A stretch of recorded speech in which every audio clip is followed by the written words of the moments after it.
चाणक्य नीति।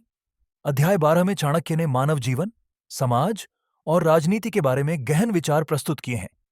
इसमें जीवन के व्यावहारिक पहलुओं, रिश्तों, ज्ञान और नीतियों को समझाने वाले श्लोक शामिल हैं। अध्याय 12 के महत्वपूर्ण श्लोक और उनका अर्थ। चाणक्य नीति। अध्याय 12:1। पतिव्रता धर्मपत्नी, सत्यवादी च पार्थिवा, अणघा चापी राजा च, प्रजा धर्मपरायणा। अर्थ। एक आदर्श गृहस्थ जीवन वही है जहां पत्नी पतिव्रता हो, राजा सत्यवादी और धर्मपरायण हो और प्रजा अपने कर्तव्यों का पालन करने वाली हो। 2. अग्निहोत्रम विना वेदाः, शास्त्रम विद्या तपो विना। राजा प्रजा विना दुखी, धर्मः सत्यम विना क्षयः न्यास। अर्थ। अग्निहोत्र, हवन के बिना वेद अधूरे हैं, तप के बिना शास्त्र और विद्या व्यर्थ है। राजा बिना प्रजा के दुखी होता है और धर्म सत्य के बिना नष्ट हो जाता है। 3. पुत्रस्य च महत् पापम, नायका योनुशास्तितम, अंधपंथानम, आविश्य छिन्न पलायते। यथा जो अर्थ।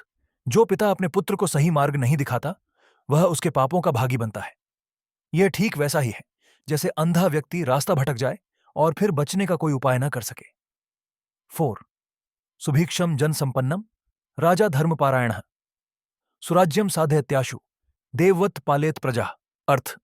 जिस राज्य में प्रजा समृद्ध और खुशहाल हो और राजा धर्म का पालन करता हो, वह राज्य जल्द ही आदर्श बन जाता है। राजा को अपनी प्रजा की रक्षा देवता की तरह करनी चाहिए। 5. न मित्रम मित्रवत स्यात्, न च शत्रुः शत्रुवत्, व्यवसायेन जायन्ते, मित्र शत्रु ही चेष्टितम। अर्थ। सभी मित्र मित्रवत नहीं होते और न ही सभी शत्रु शत्रुवत। मित्रता और शत्रुता व्यक्ति के व्यवहार और कर्मों से बनती है। 6. दोषा गुणानामाप्त्यर्थम, गुणाः दोषापहा प्रिये, संधिं कुर्याद् बलम जात्वा, युद्धम धर्मेण चैव हि। अर्थ। एक बुद्धिमान व्यक्ति गुणों को प्राप्त करने के लिए दोषों को सहन कर सकता है। दोषों को समाप्त करने के लिए गुणों को अपनाना चाहिए। राजा को युद्ध और समझौता बल और धर्म के आधार पर करना चाहिए। 7. यह प्रपत्तिं सदा कुर्यात्, सदा धन्यः सदा सुखी, कृतकार्ये च यह प्रीति, प्रीतिकर्म सदा भवेत्। अर्थ। जो व्यक्ति हर परिस्थिति में ईश्वर और कर्तव्य के प्रति समर्पण करता है, वही सच्चा सुखी और धन्य है। जो अपने कर्तव्यों में खुशी ढूंढता है, वह सदा संतुष्ट रहता है। 8. आत्मन वंचितः, शत्रु प्राज्यः स्वयमेव संत्यजेत, अपेयः स्नेहमासाध्य तत्संशयकरम प्रिये। अर्थ। जो व्यक्ति स्वयं अपनी कमजोरियों को पहचान लेता है, वह अपने शत्रु को पराजित कर सकता है। अनुचित स्नेह या अटूट आसक्ति हमेशा हानिकारक होती है और इसे त्याग देना चाहिए।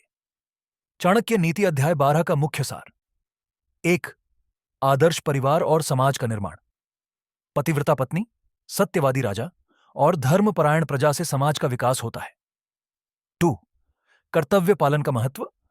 पिताओं को अपने बच्चों को सही दिशा दिखानी चाहिए और प्रजा को भी धर्म का पालन करना चाहिए। 3.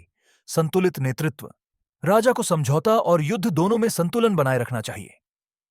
4. सच्ची मित्रता और शत्रुता। कर्म और व्यवहार के आधार पर मित्रता और शत्रुता बनती है। 5. आसक्ति का त्याग। अनुचित प्रेम या मोह हमेशा विनाश का कारण बनता है। अध्याय 12 हमें सिखाता है कि जीवन में संतुलन, धर्म और कर्तव्य पालन ही सही मार्ग है। सच्ची सफलता और सुख इन नीतियों को अपनाने से ही प्राप्त होती है।